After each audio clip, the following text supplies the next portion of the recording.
प्रियंका चोपड़ा ने कभी हॉलीवुड का सपना नहीं देखा। उन्होंने खुद को हॉलीवुड के लायक बनाया, फिर उसे मान्यता दी। यही है लॉ ऑफ अजम्पशन का असली खेल। आज हम जानेंगे प्रियंका चोपड़ा की मैनिफेस्टेशन टेक्निक और उनकी हॉलीवुड जर्नी। तो चलिए दोस्तों शुरू करते हैं। Chapter number 1, law of assumption क्या कहता है।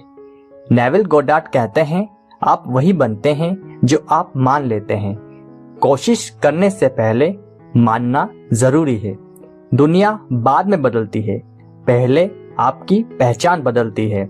अजम्पशन मतलब कल्पना नहीं, यह एक अंदरूनी स्वीकृति है। जो सच मान लो वह सच बन जाता है। चैप्टर नंबर 2, प्रियंका चोपड़ा की शुरुआत क्या सिखाती है। छोटे शहर, कोई फिल्मी बैकग्राउंड रही, फिर भी आत्मविश्वास असामान्य था। उन्होंने खुद को कम नहीं माना, भीड़ में खुद को अलग समझा। यही पहला अजम्पशन था, मैं भी यहाँ की हूँ। यहीं से यात्रा शुरू हुई, बाहरी नहीं अंदरूनी यात्रा। चैप्टर नंबर 3, हॉलीवुड जाने से पहले हॉलीवुड माइंडसेट। हॉलीवुड जाने से पहले उन्होंने खुद को ग्लोबल एक्टर माना, सिर्फ बॉलीवुड स्टार नहीं। यह सोच उन्हें अलग करती है। लॉ ऑफ अजम्पशन यही कहता है, आप जिस रोल को अंदर से निभाते हो, दुनिया वही रोल ऑफर करती है। पहले अंदर कास्टिंग होती है। चैप्टर नंबर 4, बच्चे की भाषा में समझो। मान लो कोई बच्चा कहे, मैं अच्छा बोल सकता हूँ। वो मंच पर डरता नहीं, लेकिन जो कहते हैं मुझसे नहीं होगा, वो कांप जाता है। अंदर टैलेंट का नहीं, मान्यता का है। प्रियंका ने खुद को पहले माना है। चैप्टर नंबर 5, मैं योग्य हूँ, सबसे शक्तिशाली मान्यता। अधिकतर लोग यही हार जाते हैं, मैं इसके लायक नहीं हूँ। प्रियंका का माइंडसेट उल्टा था, अगर मौका आया है तो मैं इसके लायक हूँ।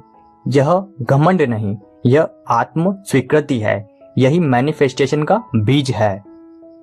चैप्टर नंबर 6, डर आया पर पहचान नहीं बदली।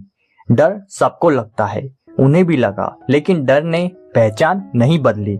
उन्होंने यह नहीं कहा मैं कमजोर हूँ, उन्होंने कहा मैं सीख रही हूँ। अजम्पशन वही रहा। चैप्टर नंबर 7, भाषा बदली, जीवन बदला। वो खुद से कैसे बात करती थी, मैं सीख सकती हूँ, मैं संभाल लूंगी, मैं यहाँ की हूँ। ये शब्द बाहर नहीं अंदर बोले जाते हैं। अंदर की भाषा बाहर की दुनिया बनाती है। चैप्टर नंबर 8, नेविल गोडार्ड का नियम यहाँ कैसे लागू होता है। नेविल कहते हैं, स्टेट ऑफ बीइंग बदलो।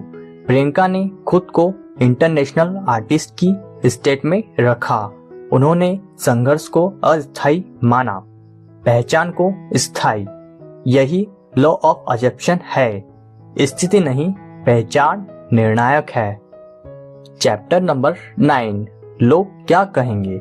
इस जाल से बाहर लोगों ने सवाल किए होंगे, शंका जताई होगी, लेकिन उन्होंने उसे सच में सच नहीं माना।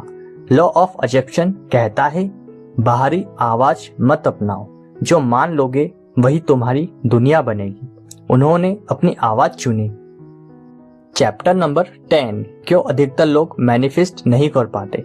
क्योंकि वे इंतजार करते हैं पहले सबूत मिले।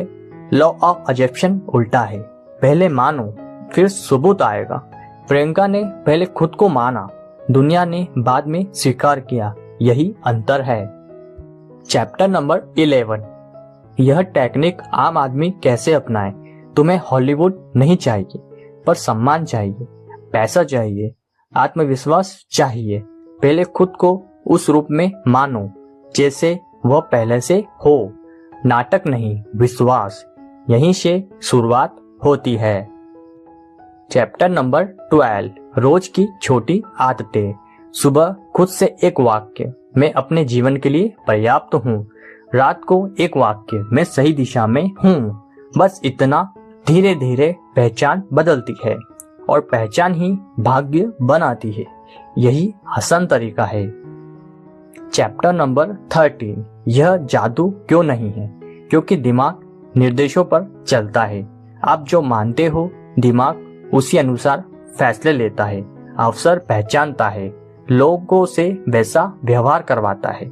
यह मनोविज्ञान है, आध्यात्मिक नियम से जुड़ा जादू नहीं, सिस्टम है। चैप्टर नंबर 14, सबसे बड़ी सीख। प्रियंका की सफलता किसी एक फिल्म से नहीं बनी, एक पहचान से बनी। मैं सीमित नहीं हूँ। अगर आप यह मान लो तो जीवन रास्ते दिखाता है, नहीं मानोगे तो रास्ते दिख भी जाए दिखेंगे नहीं। चैप्टर नंबर 15, अंतिम रहस्य। आप मैनिफेस्ट इसलिए नहीं करते क्योंकि तरीका गलत है, आप इसलिए नहीं करते क्योंकि पहचान पुरानी। पहचान बदलो, मान्यता बदलो, दुनिया अपने आप बदलेगी। लॉ ऑफ अजम्पशन यही कहता है। तो दोस्तों, अगर आपको यह वीडियो पसंद आया हो तो वीडियो को लाइक, शेयर, कमेंट और चैनल को सब्सक्राइब करना ना भूलें।